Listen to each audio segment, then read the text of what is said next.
A moment ago, you alluded to a statistic that I think for many people is just almost impossible to fathom, which is the United States has just for the first time ever surpassed a 100,000 person mortality for a 12-month period. So 100,000 people have overdosed in the United States for the first time in 12 months. Do you see this as an epidemic of trauma and shame, or do you see this as really just a new escape valve for it based on the availability of cheap and unfortunately highly potent opioids? Yeah, I think it's a combination of both. And I think the data tells us that more and more people are feeling desperate and disenfranchised, right? Are feeling like, look, I can't make my way in the world, right? Whatever my chosen route of endeavor is, I can't make a living in that, right? I can't support a family in that. I can't get ahead. I can't feel good about myself, right? And we see that in aspects of like almost the entire service industry, right? Which has changed to a place where people can't have careers that then support their lives and support a family like was the case even 20 something years ago, right? We see that even people who have good jobs, right? Who feel like, okay, I finally got my way through. I worked hard enough. I have a good job. That often that job is running them ragged in a way that they can't take care of themselves and they can't take care of their families. And they feel the same desperation as the person who doesn't have a job, right? And this desperation builds anger and frustration and resentment and all of these other symptoms, depression and panic that spin off of it, right? And that makes it much more appealing to soothe in the short term. Like that's a basic psychological fact of human beings, right? The more pain you're in the short term, the more you're going to choose a short-term solution without any consideration to the long term, right? I mean, if I'm absolutely desperately miserable and you've got something that can make me better right now, I'm not going to ask what that may do to me tomorrow, right? So we have developed a society that has become more and more and more hard-hearted, right, towards people's attempts to make their way in the world, right? And I think we see that with the response to the pandemic of, I'm going to respond in the way that I want, and I don't really care about you, right? And like we've seen enough of that I cringe at times at our inability to even have basic compassion for others, which of course isn't everyone, right?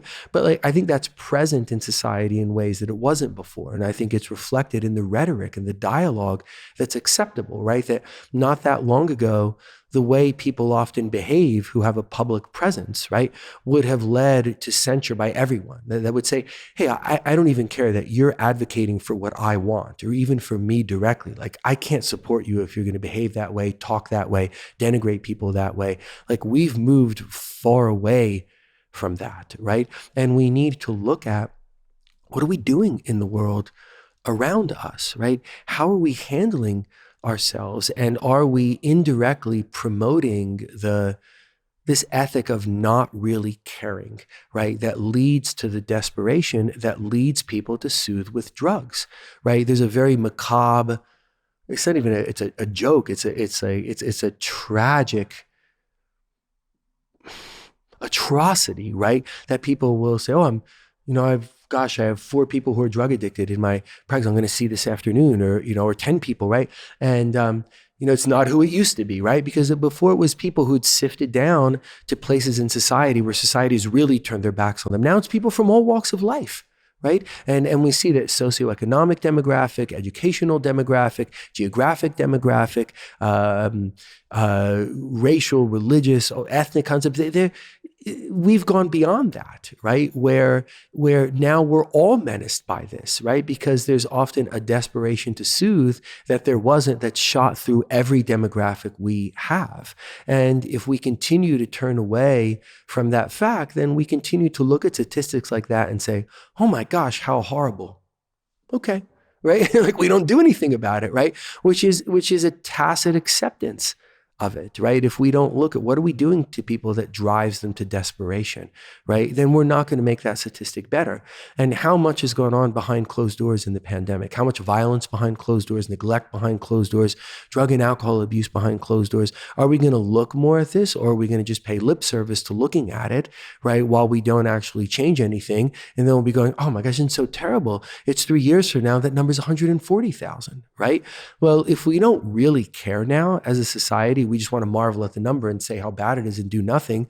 Well, it's exactly where we're going to go. That's why the number's been increasing, right? I mean, it's not rocket science to say that either. You just extrapolate that line ahead, and that gets worse and not better unless we look at it in a way where we accept, like, we got to do something different, right? Because this is staggering in the human misery that it speaks to. Not just 100,000 people lost, not just, That's right? right. I mean, not just 100,000 people lost. What about all the people who love those 100,000 people? Like, what are we doing, right? Which is why when people would say, oh, like, sometimes I'll get approached like I'm doing something that's very niche, right? Like, I'm interested in trauma, right? And I say, no, this is not a niche, right? You get up to numbers like that, right? There's a cascade through the population. Right? And it doesn't have to be like this, that our burdens of trauma just grow and grow and grow. We should be appalled by that number, appalled enough to do something about it. This podcast is for general informational purposes only and does not constitute the practice of medicine, nursing, or other professional healthcare services, including the giving of medical advice. No doctor-patient relationship is formed. The use of this information and the materials linked to this podcast is at the user's own risk.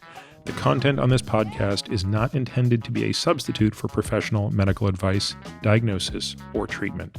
Users should not disregard or delay in obtaining medical advice from any medical condition they have, and they should seek the assistance of their healthcare professionals for any such conditions.